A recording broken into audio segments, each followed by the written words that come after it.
Domingo passado, o Senhor nos deu a oportunidade de iniciarmos, na sequência de pregações no Novo Testamento, a segunda carta, a segunda epístola do apóstolo Paulo à igreja de Corinto. Lembrando que, como fizemos um panorama na semana passada, há uma distinção entre carta e epístola. A carta é o que geralmente nós escrevemos uns para os outros, ou escrevíamos, melhor dizendo.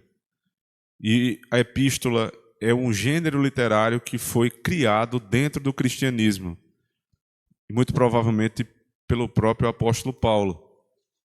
Era uma carta endereçada às igrejas ou a pessoas, como no caso das cartas pastorais de Tito e Timóteo.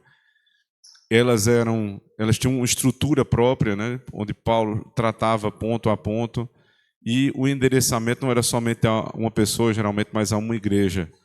Existiam características próprias desse gênero literário que nós continuamos chamando cartas, mas de fato é um gênero que é conhecido como epístola. Nós podemos lembrar também que há outro gênero literário que foi criado no meio do cristianismo, o gênero do Apocalipse. A gente acha que Apocalipse quer dizer destruição, Apocalipse, na verdade, é revelação. O nome do livro, em inglês, é justamente esse, é revelação. Então, o tipo de literatura chamado Apocalipse ou revelação também nasceu no berço do cristianismo. Paulo tratou em 4 cartas diversos problemas da igreja, e cada carta tinha um motivo diferente. Inicialmente, na primeira carta, a qual nós não temos acesso, como eu expliquei também no sermão passado, essa carta, Paulo começou a falar com a igreja por informações que ele recebeu de lá, e a carta foi muito mal recebida pelos coríntios. O que, mais uma vez, fez com que alguns coríntios levassem ao apóstolo Paulo, que estava em Éfeso, um segundo informativo da situação da cidade, e ele passa a tratar assunto por assunto naquilo que nós chamamos de primeira carta, que na verdade é a segunda carta. A primeira carta que nós temos registrada é a segunda carta, onde ele vai, com mais precisão, tratar problemas que da primeira vez não foram resolvidos.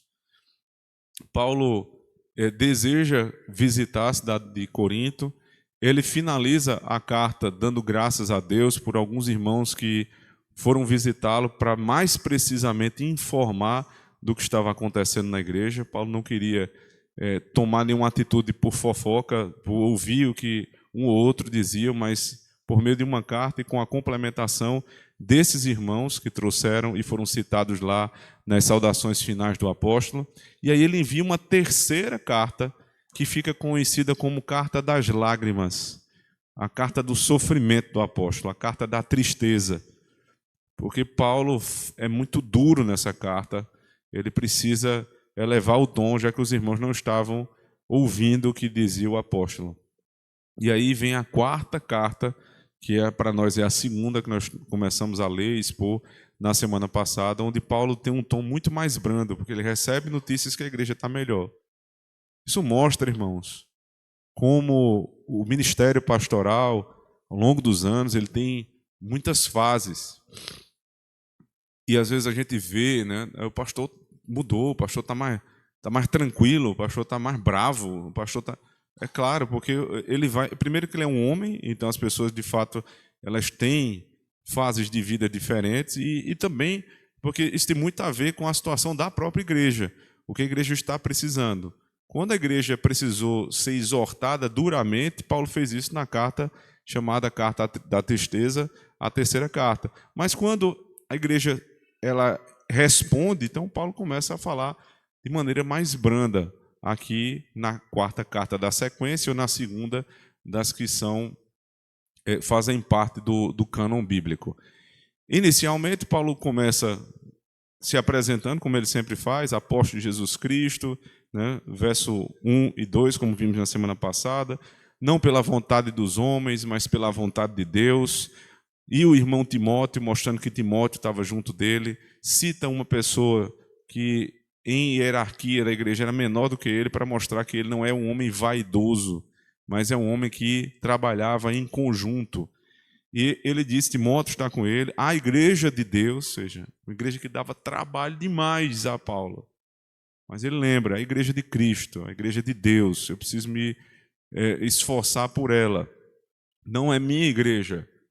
O fato de não ser igreja de Paulo não quer dizer que ele não tem autoridade sobre a igreja e que ele não vai exercer a autoridade.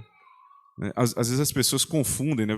Pedro, lá na primeira carta de Pedro, capítulo 5, quando ele está falando sobre o ministério do presbiterato, ele diz que o presbítero ele deve ser um homem irrepreensível e ele precisa pastorear o rebanho, não com ganância, não com sorte da ganância, mas com verdadeiro interesse, não como quem domina o rebanho.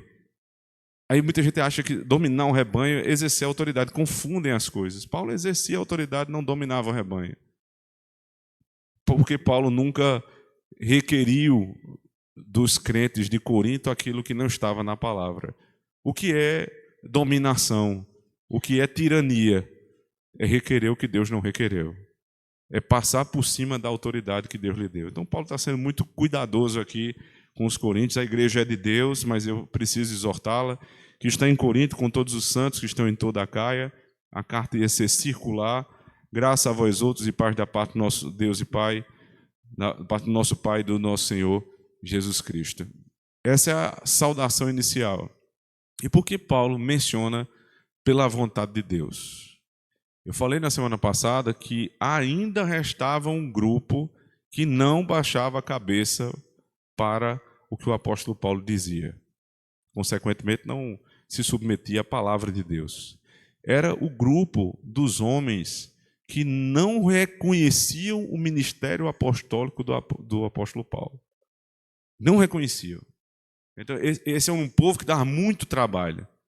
E o grande pecado dessas pessoas era o pecado da soberba. Eles se achavam os grandes líderes da igreja e por isso não reconheciam o apóstolo Paulo. Paulo diz, eu sou apóstolo não pela minha vontade, mas pela vontade de Deus. E eu vou exercê-la.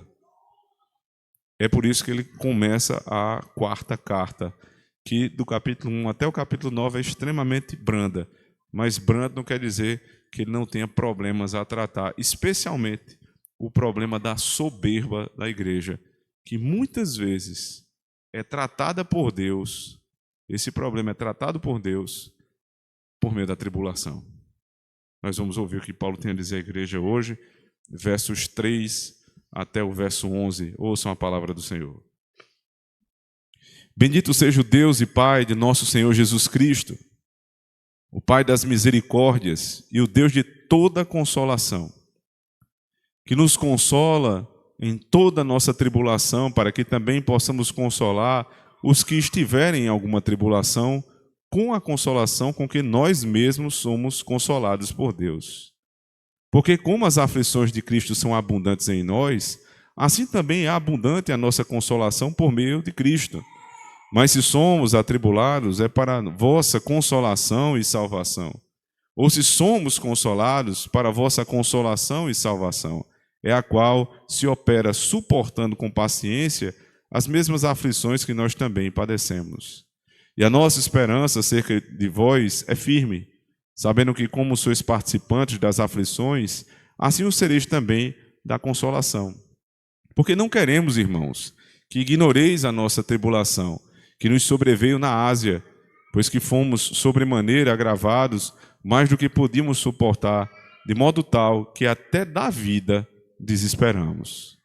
Mas já em nós mesmos tínhamos a sentença de morte, para que não confiássemos em nós, mas em Deus que ressuscita os mortos, o qual nos livrou de tão grande morte e livra, em quem esperamos que também nos livrará ainda, ajudando-nos também vós com orações por nós, para que pelo benefício que por muitas pessoas nos foi feita, por muitas também sejam dadas graças a nosso respeito. Amém. Vamos orar. Senhor, nós damos graças ao Pai por termos a Tua palavra em nossas mãos e saber que assim como Paulo tratou a igreja de Corinto, o Senhor tratará conosco essa noite. Fala com o Teu povo, Usa-me, Senhor Deus, de maneira simples, profunda e compreensível, e que ao final o nome do teu Filho seja exaltado e todos nós possamos sair daqui edificados na tua santa lei. Assim oramos no poder de Cristo nosso Senhor. Amém. Geralmente, irmãos, quando tudo está indo bem na nossa vida, quando nós estamos com saúde em toda a família, quando há emprego, né, e não falta nada em casa, quando, no geral, eu consigo conviver com as pessoas que estão ao meu lado, nós temos uma tendência demoníaca, diabólica, mas muito, muito presente, que é a tendência de acharmos que as coisas estão como estão por algum motivo que depende de nós. É por algo que a gente fez. E é claro que, como instrumentos de Deus, as nossas decisões, elas trazem consequências. Então, se eu vivo uma vida de devassidão, eu não posso esperar prosperar financeiramente. Isso é óbvio. Se eu vivo uma vida de infidelidade, eu não posso esperar que meu casamento vá bem. Mas não é sobre isso que nós estamos falando. É um orgulho que vem de dentro, enraizado no coração, que nem sempre a gente tem coragem de expressar, mas que está lá.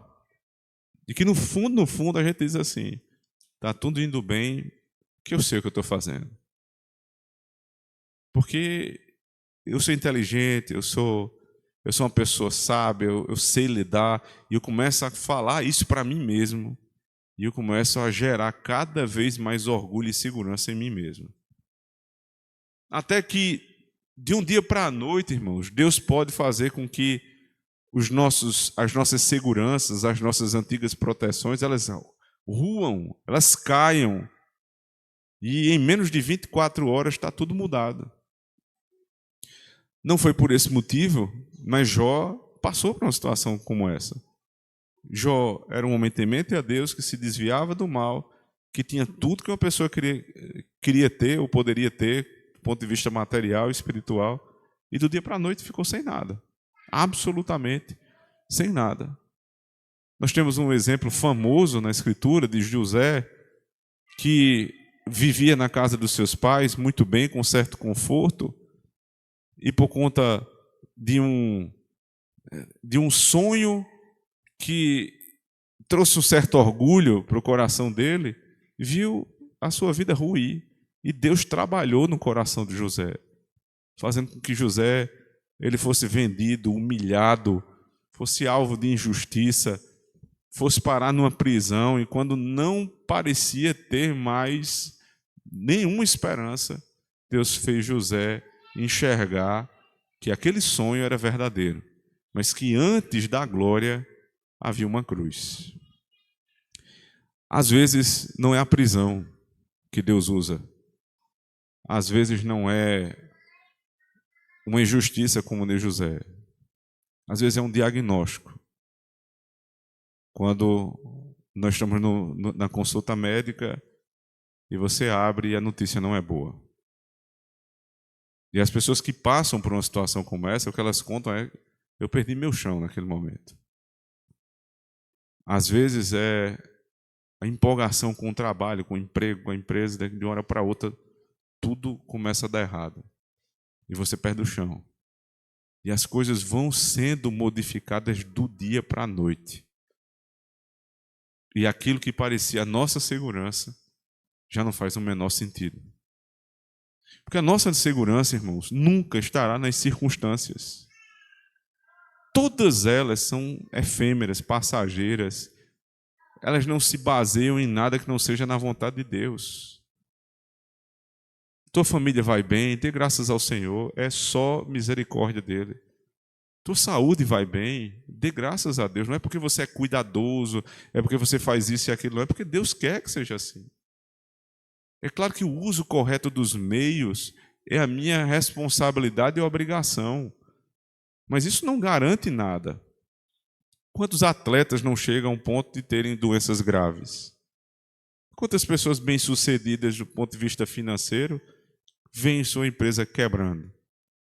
Quantas famílias aparentemente bem estruturadas que viviam uma relação boa passam por crises? Não existe estabilidade nessa vida, porque não existe essa segurança humana para a vida nesse mundo. Por outro lado, existe um tipo de segurança, que não é a segurança contra as fatalidades da vida, não é a segurança contra as circunstâncias da vida, mas apesar delas. Jó, quando ouviu a sua esposa dizendo: deixa esse teu Deus, abandona o teu Deus e morre, ele disse: tu falas como uma louca. Veja qual é a resposta completa. Tu falas como uma louca. Ele explica por quê. Eu recebi o bem do Senhor. Quer dizer, quando eu estava com saúde, quando eu estava com a minha família ao meu lado, brindando, se fartando, e eu via tudo aquilo indo muito bem, eu agradecia a Deus. E se eu agradecia a Deus é porque Ele me deu. Então tu és uma louca, porque Deus deu e Deus tomou. Bendito seja o nome do Senhor. Para o crente, a circunstância não é o problema, nem a solução, nem a segurança. A circunstância é o que é. E nós nos garantimos nunca na circunstância presente, mas na promessa futura. O apóstolo Paulo disse: porque estas leves e momentâneas tribulações não se comparam ao eterno peso da glória que está por vir. A comparação é muito simples. As circunstâncias que eu estou passando são leves e momentâneas. Nós vamos falar aqui se são tão leves assim ou não, daqui a pouco, segundo a nossa própria avaliação. Vocês vão ver que não são nada leves. Mas por que se tornam leves? Porque tudo na vida é referência. Fulano é alto ou baixo? Depende. Você está comparando com o quê? Com um anão ou com girafa? Você está comparando com um anão, é enorme. Você está comparando com uma girafa, é pequeno. Ou seja, depende da referência. Se a tua referência são as coisas do presente, talvez a tua tribulação seja a maior possível. E lhe faça desesperar. Mas se você compara a sua tribulação com o eterno peso da glória, aí a tua tribulação não é nada. É uma perspectiva. Então os crentes, eles sempre viveram assim, sob perspectiva, sob referência, a referência em Deus. Eles nunca se gabam das circunstâncias, mas sempre confiam nas promessas. Paulo tinha que enfrentar, irmãos, inimigos terríveis. O que eles estavam dizendo agora em Corinto, né, depois de... E assim, pense nisso. Os nossos inimigos, eles são sempre assim. Eles inventam uma história a seu respeito, a história não se sustenta, vai inventar outra, e outra, e outra. Porque mentira é assim, fofoca é assim, injustiça é assim. O que vocês passarem nesse sentido, imagine que Paulo passou também. Depois de tudo aquilo que disseram com o apóstolo na primeira carta, e nada se sustentou, agora a acusação é outra. Esse homem só pode ser um ímpio. Por quê? Porque tudo dá errado na vida dele. Porque esse homem é um atribulado. Ele chega em Atenas, sai de lá praticamente escorraçado. Em outra cidade ele leva uma surra tão grande que os homens têm que carregá-lo. Ele pega um barco, o barco quase afunda, né, com ele, afundou posteriormente, mas ele se salvou. E quando ele chega na praia, depois de tudo isso, uma serpente morde ele. Que homem azarado é esse? Só pode ser o ímpio.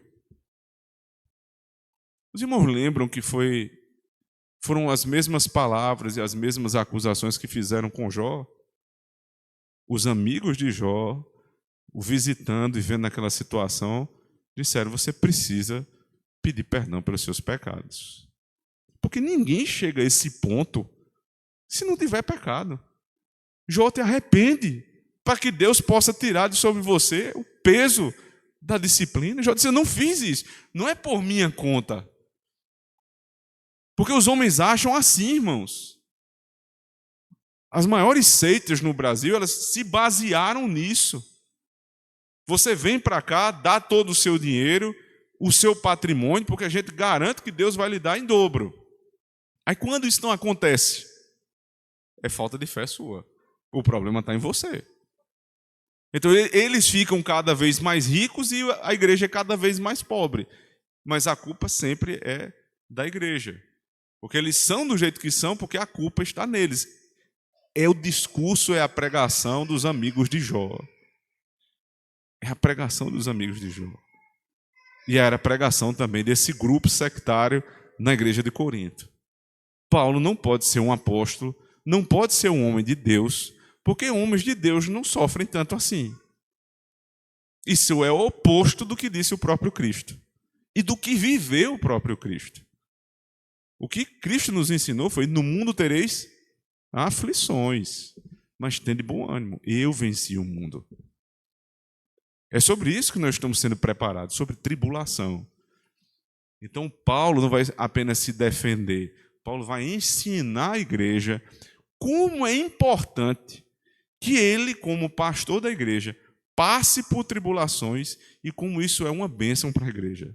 Talvez você nunca tenha visto um texto bíblico sobre essa perspectiva, mas é isso que a Escritura está dizendo. Não é para a gente torcer para o pastor sofrer. Pelo amor de Deus, eu não vou pedir essa oração. Não precisam torcer para eu sofrer. Isso vai acontecer. Mas todos os sofrimentos que os ministros passam, esses sofrimentos são uma forma de Deus prepará-lo para depois tratar os sofrimentos da igreja.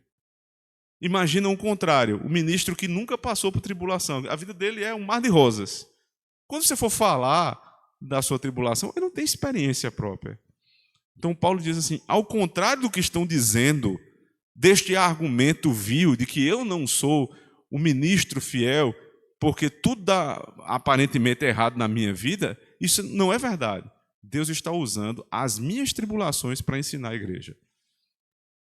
E ele mostra que isso é uma grande verdade pelas primeiras palavras que saem da sua boca no verso 3. Vejam: bendito seja o Deus e Pai de nosso Senhor Jesus Cristo, o Pai das misericórdias e o Deus de toda a consolação.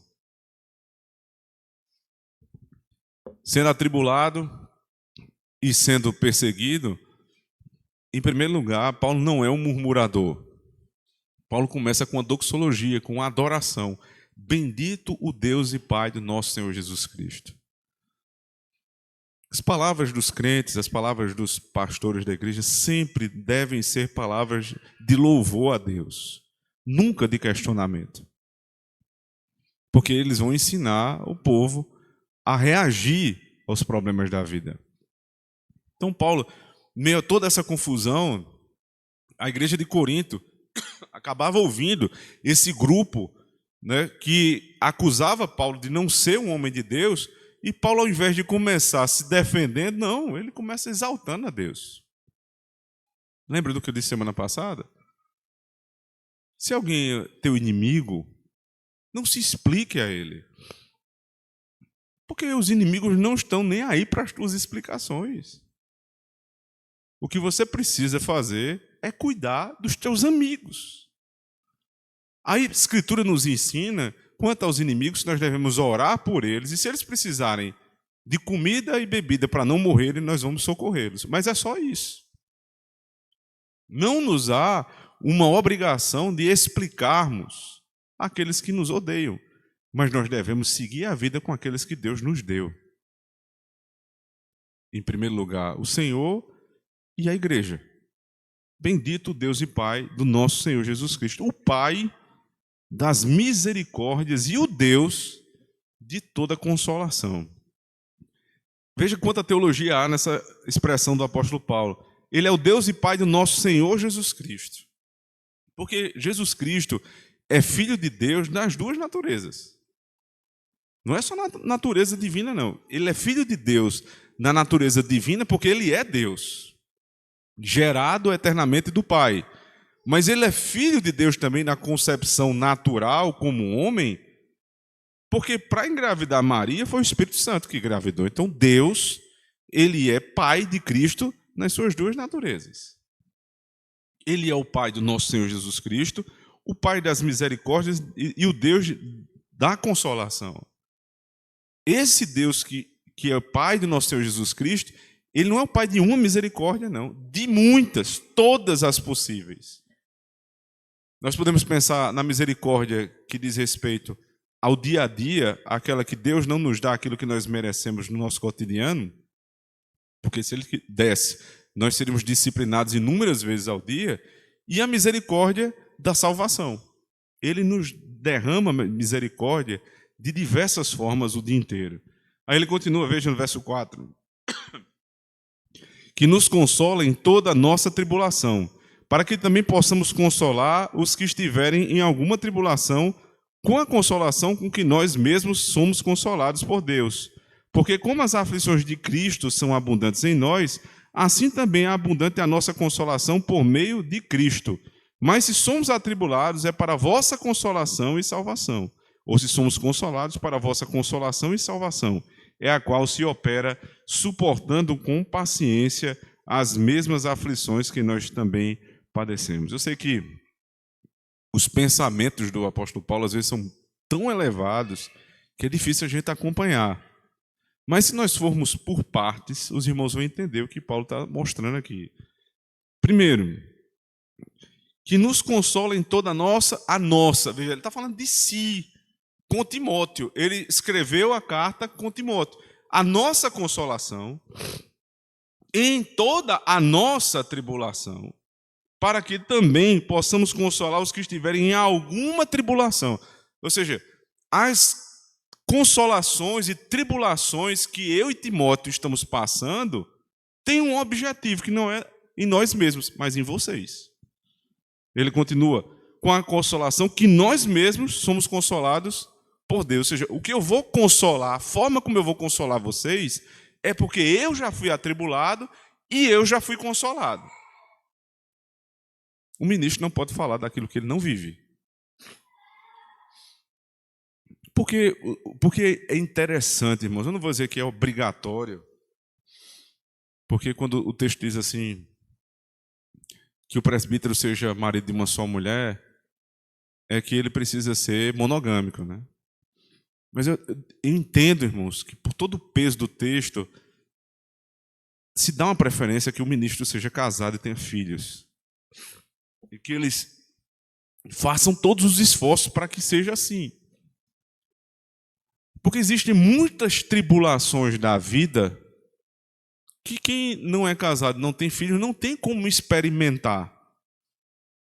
Certo? Eu não estou dizendo que é obrigatório todo mundo se casar. Não é, vocês sabem disso. Mas eu estou dizendo que especialmente para aqueles que querem ser ministros da palavra, que vão tratar de problemas da fé e da vida prática, é interessante que sejam casados. É interessante. Porque eles vão falar daquilo que eles vivem. A tribulação que eu passei e a consolação que eu recebi me gera experiência com Deus. E quando vocês forem ao gabinete para conversar comigo, eu vou falar sobre coisas que eu passo. O ministro é um homem do povo. Nós estamos chegando ao ponto, irmãos, de termos pastores que são distantes do povo. Que você, para conversar com eles, você tem que ter uma agenda de 2, 3 meses. Eu entendo, inclusive, que em igrejas muito grandes não quer dizer que o pastor é irresponsável, é negligente. Mas que esse próprio formato de igreja ele traz problemas. E que nós deveríamos, inclusive, repensar esse formato. Pensando em dividir em igrejas menores, para que o pastoreio seja mais próximo. E nós vemos hoje em dia famílias que estão buscando justamente isso. Existe hoje, evidentemente, como sempre existiu, né, um movimento para as grandes igrejas, por diversos fatores que não vêm ao caso agora, mas também um movimento para as pequenas igrejas, para as pequenas comunidades onde há pastoreio. Porque as pessoas querem compartilhar os seus sofrimentos, as suas tribulações, e ouvir do ministro, dos presbíteros da igreja, a experiência na tribulação e na consolação. Paulo está dizendo exatamente isso. Ele está dizendo que é importante que ele passe por tribulação para ensinar a igreja. Veja o verso 5. Porque como as aflições de Cristo são abundantes em nós, assim também é abundante a nossa consolação por meio de Cristo. Para não ficar nenhuma dúvida, né? As aflições de Cristo, nós não estamos aqui dizendo, nem Paulo tinha essa intenção, de dizer que a aflição dele era a aflição de Cristo na cruz. Não é isso. Certo? Mas há uma união mística entre o crente e o seu mestre, a ponto de que nós sofremos os mesmos tipos de aflição do nosso Senhor. Ora, a própria palavra de Deus diz, se o mestre de vocês sofreu, vocês acham que não vão sofrer? Se ele foi atribulado, vocês não vão ser? É claro que nós vamos. Então, os mesmos tipos de aflições de Cristo, nós estamos passando, diz o apóstolo Paulo. Assim também é abundante a nossa consolação por meio de Cristo. Mas se somos atribulados, é para a vossa consolação e salvação. Ou se somos consolados, para a vossa consolação e salvação a qual se opera suportando com paciência as mesmas aflições que nós também padecemos. Se somos atribulados, é para a consolação vossa. Veja só, ele está dizendo, eu preciso passar por aflição para que depois venha um benefício para a igreja. Um autor puritano, que eu já citei aqui algumas vezes, um autor escocês chamado Thomas Boston, ele comenta o seguinte sobre esse texto. O melhor livro de teologia que um pastor pode ler é o livro da sua própria alma, quando esta é lavada pelas lágrimas da aflição e consolada pelo Espírito. O melhor livro que o pastor pode ler de teologia é o livro que fala das aflições da sua própria alma. Nós deveríamos olhar, irmãos, principalmente aqueles que estão mais próximos e sabem das aflições dos pastores, e olhar e dizer assim, Deus está tratando com esse homem. Que bênção que Deus está trazendo para a igreja. Eu quero que vocês, a partir de hoje, lembrem disso, irmãos. Quando o ministro do evangelho está sendo tratado por Deus, não necessariamente tem que ser disciplina, não, mas outros tipos de tratamento, de aflição na família, né, no trabalho, e na sua própria saúde, de diversas formas. Pense o seguinte a partir de agora. Deus está tratando esse homem e ele sendo aprovado, passando por essa tribulação e sendo consolado por Cristo, isto redundará em bênção para a nossa igreja. Porque quanto mais forjado o pastor, quanto mais atribulada for a vida dele, e ele vencer a tribulação de maneira firme, ele está dando um exemplo para a igreja. O outro comentarista diz assim, o pastor é o laboratório onde Deus testa o remédio, que será aplicado à congregação. Se o pastor suporta a aprovação com fé, os crentes olham e são fortalecidos. Então, por que vocês precisam orar quando percebem que os pastores estão passando por tribulação? Né? Vocês conhecem os pastores e sabem, a fisionomia muda, o cara está numa situação, claramente está diferente. Você começa a orar e dizer, Senhor, aprova ele. Não só prova, mas aprova o nosso pastor. Ajuda ele a passar por essa provação. Porque o remédio que o Senhor está testando nele, veja só, os pastores são os cobaias da igreja. Deus testa em nós o remédio para depois passar para a congregação. Se der certo em mim, vai dar certo com você. Por isso, irmãos, quando os presbíteros da igreja estão em aconselhamento, e eles muitas vezes citam argumentos da sua própria vida, demonstrando, né, como eles agem com suas esposas, como eles agem com os seus filhos. E aí alguém diz assim, mas é muita petulância desse cara, ele está pensando que ele é quem? E ele só fala da mulher dele, ele só fala do filho dele, ele só fala do como ele... Mas é lógico. E nós vamos falar de quem? Se os presbíteros da igreja não falam sobre as suas próprias experiências, vão falar sobre a experiência de quem? Vai contar a sua história para outra pessoa? Ele tem que contar dele, a aflição que ele passou, o laboratório que a casa dele foi designada a servir. E aí dizer, ó, deu certo quando eu fiz assim, assim, assim. Aí o membro da igreja agradece. Diz, agora, pensando na minha vida, porque uma coisa é uma casa, outra coisa é outra casa. Então, adaptando para a minha realidade, como é que eu poderia fazer lá na minha casa, presbítero, pastor, o que é que o senhor acha? E aí você vai receber a orientação bíblica para aquilo. Mas o sujeito, irmãos, que vive trancado num gabinete 24 horas, que não vive, isso, em primeiro lugar, é uma coisa nova e desumana. A ideia de nós termos ministros que eles são, como professor doutorando, que ele se enfurna dentro de um escritório e ele não tem mais convívio com nada, ele vai só estudar as coisas altas da vida. Sabe quem quis fazer isso? João Calvino. João Calvino, ele crê no Evangelho, ele se converte à religião reformada, vai deixar a França e busca Estrasburgo, porque qual era o grande objetivo dele? Eu vou traduzir a Escritura, eu vou produzir documentos de fé, e assim eu vou ajudar a igreja.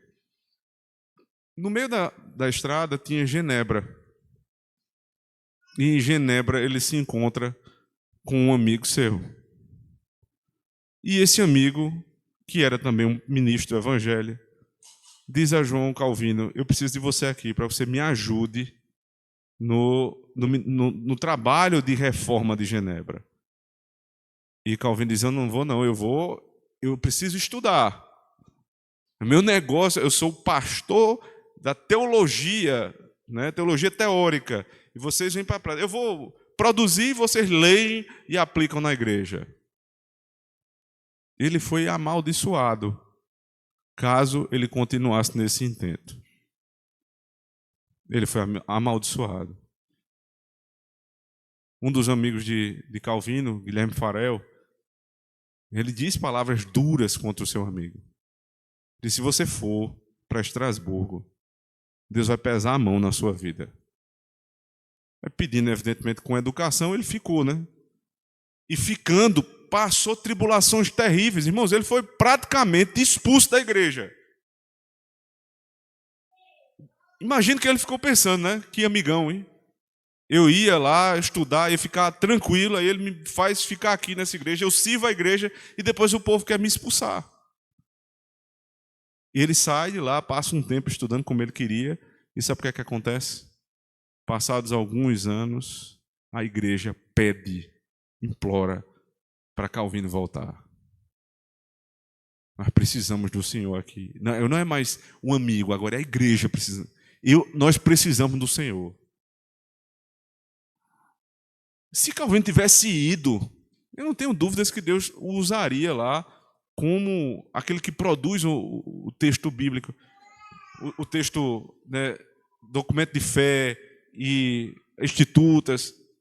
Mas eu não tenho dúvida também que as institutas de João Calvino, a maior obra literária do cristianismo depois das Escrituras, não teria a profundidade pastoral como tem hoje por conta do que ele passou.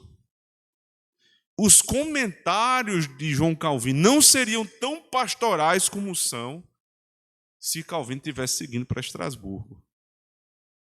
Porque no dia a dia dele, ele teve que tomar conta de uma igreja. Ele era chamado para participar do Conselho de Genebra, aconselhando, inclusive, os magistrados civis. Ele precisou fundar uma escola e uma academia, né, uma universidade, formando criancinhas pequenas e homens adultos para o ministério. Ele precisou cuidar de hospitais. Irmãos, ele fez uma obra como a de um homem. E as obras dos homens são, assim, obras práticas, do dia a dia. Então, o tipo de pregação de um homem que vive com o pé no chão, vivendo no dia a dia como os demais homens, fala muito ao coração do povo, porque ele primeiro vive aquilo. E, evidentemente, esses homens eles vão ter um esforço a mais, porque eles precisam estudar, porque não existe um bom pregador que não estude, mas eles dão conta de uma vida cotidiana comum. Porque na hora da aplicação, a aplicação toca o teu coração, não é porque desceu o Espírito Santo naquela hora, né, como lá em Atos 2, não. Porque ele vive. Ele vive as lutas, os dissabores, os problemas que um homem comum vive. Não está encastelado no gabinete. É um homem comum. É um homem do povo, que tem uma função distinta, mas que para exercê-la não pode deixar de ser homem. Então a gente precisa parar de achar que os pastores eles necessitam viver uma vida de monge. Pastor não é monge. Pastor é um homem comum que tem as necessidades comuns da sua vida e que prega o evangelho de Deus e se dedica, se esmera nisso. Mas ele precisa ser um homem para que a igreja seja abençoada. Lembrando, o pastor é o laboratório onde Deus testa o remédio que será aplicado à congregação. Se o pastor suporta a provocação, a aprovação, com fé, os crentes olham e são fortalecidos. Continuando, o verso 7 diz assim: e a nossa esperança acerca de nós é firme, sabendo que como sois participantes das aflições, assim o sereis também da consolação. Porque não queremos, irmãos, que ignoreis a nossa tribulação, que nos sobreveio na Ásia, pois que fomos sobremaneira agravados mais do que podíamos suportar, de modo tal que até da vida desesperamos.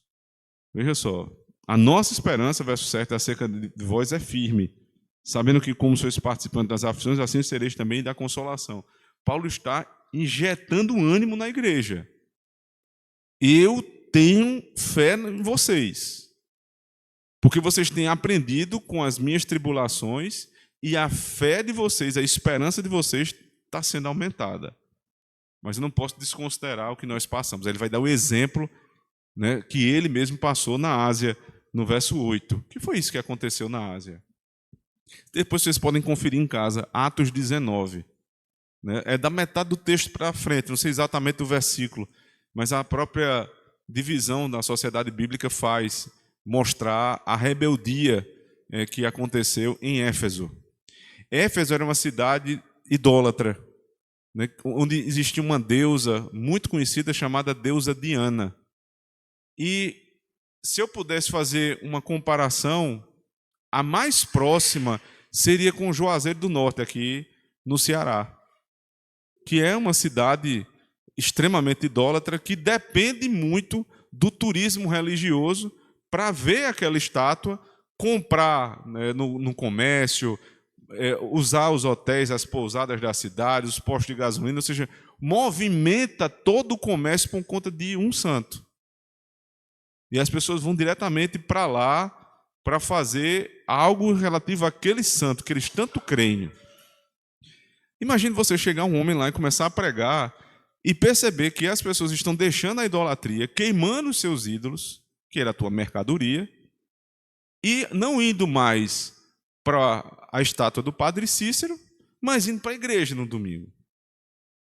Os comerciantes se reuniram e ficaram enlouquecidos, disseram: o que é que a gente vai fazer? Esse homem ele já vem perturbando muitas outras cidades e agora chegou aqui. E do jeito que ele está fazendo, nosso comércio vai desaparecer. Então, houve ali um embate tão grande que Paulo diz o seguinte: pois que fomos sobremaneira agravados mais do que podíamos suportar. Isso foi o sentimento dele. Parecia que a gente não ia aguentar. Nós desesperamos até da vida. Existem outras muitas situações do apóstolo Paulo, mas na Ásia, muito provavelmente foi essa situação de Éfeso, lá em Atos 19. Só que essa tribulação de Paulo fez com que ele pudesse estar pronto para tribulações menores.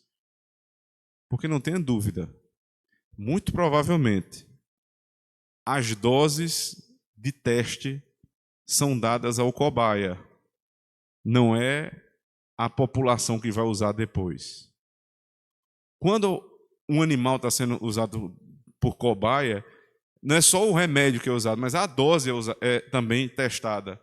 E vai até o limite que ele não aguenta mais. Então, muitos animais acabam morrendo nos testes. Isso é comum. É comum. Se usam ratos, porque é um animal, inclusive, mais resistente, mas muitos morrem. Porque não suportam a dose, não suportam o remédio. Então, Deus faz isso com os ministros. Se há algum jovem aqui que quer ser pastor, não estou querendo desanimar, não, por favor. Mas a verdade é essa. Deus faz isso com os ministros. Ele geralmente usa as doses maiores e vai testando para ver até onde é que aguenta.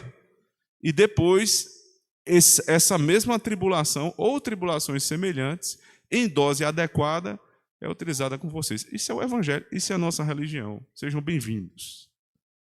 O Evangelho não é aquilo que é pregado em seitas, onde tudo vai dar certo e você vem na igreja para receber um bálsamo de alegria. Não, você vem para cá para aprender como lidar com tribulação.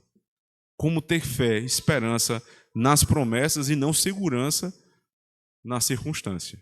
Esse é o Evangelho do nosso Senhor Jesus Cristo. E aí na parte final dessa sessão, verso 9, Paulo diz assim: mas já em nós mesmos tínhamos a sentença de morte, para que não confiássemos em nós, mas em Deus que ressuscita os mortos, o qual nos livrou de tão grande morte e livra, em quem esperamos que também nos livrará ainda. Paulo disse, nós tínhamos a certeza, uma sentença de morte que era certa. Mas qual era o objetivo? Em vez de Paulo murmurar e reclamar da sentença de morte, ele diz, mas eu sei o objetivo. O objetivo, verso 9, para que não confiássemos em nós. Paulo diz, esse caso específico, onde as forças foram até o limite, foi o caso onde Deus realmente trabalhou meu coração. Deus não pode encher um vaso que já está cheio. Para poder entrar o Espírito, tem que sair o orgulho. Não existe um crente meio orgulhoso e meio cheio do Espírito. Não existe. O Espírito só vai agir quando o Senhor arrancar o nosso orgulho, irmãos. Entendo eu, e aí, por meio das palavras de Paulo, que alguma soberba ainda havia, alguma confiança. Para vocês não acharem que estou especulando, leia comigo. Mas já em nós mesmos tínhamos a sentença de morte, para que não confiássemos em nós. Se ele não confiasse em si de maneira nenhuma, para que dizer isso? Então, no apóstolo Paulo, em Éfeso, ainda existia uma certa confiança que ele tinha abandonado na antiga religião. Ele já tinha dito isso, que sendo fariseu de fariseus, né, de sendo um homem respeitado dentro do judaísmo, ele abandonou o judaísmo e confiou em Cristo. Como nós confiamos agora? Mas quem aqui está seguro para dizer, eu já fui provado até o último ponto, para quando eu cheguei a dizer assim, Senhor, eu não aguento mais, aí foi esvaziada a minha soberba, e aí eu dei lugar ao Espírito Santo. Deus fez isso com Paulo. Deus faz isso em primeiro lugar com os ministros, mas vai fazer com você também. Não fuja, não corra, porque o Senhor vai fazer contigo. Eu realmente não sei, irmãos, qual o meio que Ele vai usar. Se é um diagnóstico, se é um problema financeiro, se é uma injustiça, mas alguma provação o Senhor usará para arrancar o teu orgulho. Para quê? Para que você possa confiar só em Deus. E aí você não espera mais, veja, você não espera mais em si, veja o verso 10, o qual nos livrou de tão grande morte e livra, em quem esperamos que também nos livrará ainda, ajudando-nos também vós com orações por nós, para que, pelo benefício que por muitas pessoas nos foi feita, por muitos também sejam dadas graças ao nosso respeito. Ele diz, eu fui esvaziado completamente, mas eu não perdi o que eu precisava. Porque a minha confiança já não estava mais na circunstância, mas na promessa. Aí, ele lembra, o que nos livrou da morte. Ele está lembrando da salvação. Passado, o Senhor já nos livrou da morte. O Senhor ressuscitou dos mortos e nos ressuscitará também. O que nos livra, todos os dias o Senhor nos livra. Depois ele diz, e nos livrará ainda. Ou seja, o Senhor nos livrou da morte antes, agora e depois. Se essa é a promessa, se esse é o poder de Deus de ressuscitar mortos e tirá-los da morte para a vida, o que são, então, estas leves e momentâneas tribulações? Veja que sempre Paulo faz comparação, sempre ele tem uma referência. Eu não vou murmurar. O fato de saber que haverá provação para mim não é motivo para desanimar. Isso é coisa que se diga, pastor, no final do domingo, a gente é doido para receber uma promessa, pois tem a promessa. O Senhor te livrou, te livra e te livrará da morte. Essa é a promessa. A promessa não é tudo vai dar certo. A promessa é, no final, você vai estar vivo para viver a vida eterna. Mas e até lá, para suportar as tribulações? O último verso diz assim, ajudando-nos também vós, com orações por nós, para que pelo benefício que por muitas pessoas nos foi feito, por muitas também sejam dadas graças a nosso respeito. O nível de humildade de Paulo agora é uma coisa absurda.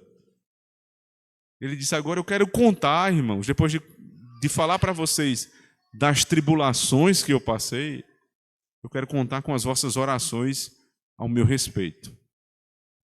Porque se vocês orarem por mim, enquanto vocês estão orando, o uso dos verbos aqui dá exatamente essa ideia, preste atenção.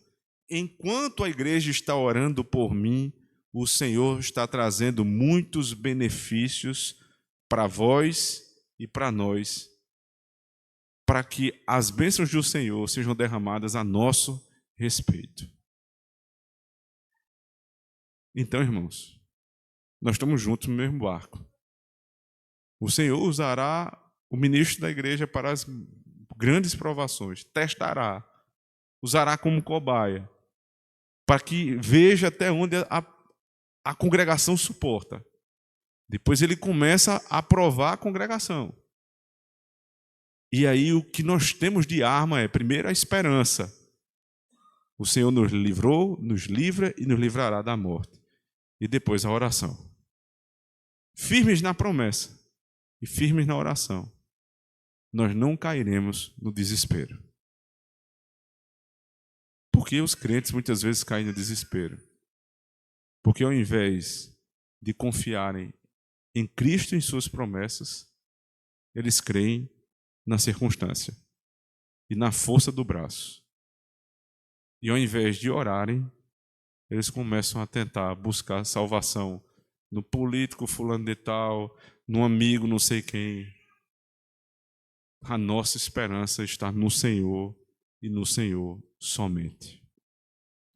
Para finalizarmos, irmãos, cuidado no momento da tribulação, porque existem dois grandes pecados que são muito comuns nesse tempo. Primeiro, orgulho. O orgulho. Estava dando tudo tão bem. Por que deu errado? O que é que eu fiz? Pode ser que tenha sido um erro seu estratégico, mas pode ter sido que isso é só Deus te provando. Considere isso. Não seja orgulhoso achando que tudo está sob seu controle. Nunca esteve. Não é que saiu do controle. Nunca esteve no teu controle. Sempre está no controle do Senhor. Não seja orgulhoso. E o segundo grande pecado é, não seja murmurador. Quando estava dando tudo certo, era tão bom, né? Mas quando dá errado, é bom também. É bom também. Porque agora vocês sabem que estas tribulações, elas têm um propósito, é para gerar esperança e consolação. O remédio às vezes é amargo, mas são os remédios mais amargos que trazem os melhores resultados. E o Senhor nos dê um coração humilde, grato e confiante nas promessas de Deus, para enfrentarmos toda a tribulação. Amém. Vamos orar. Senhor,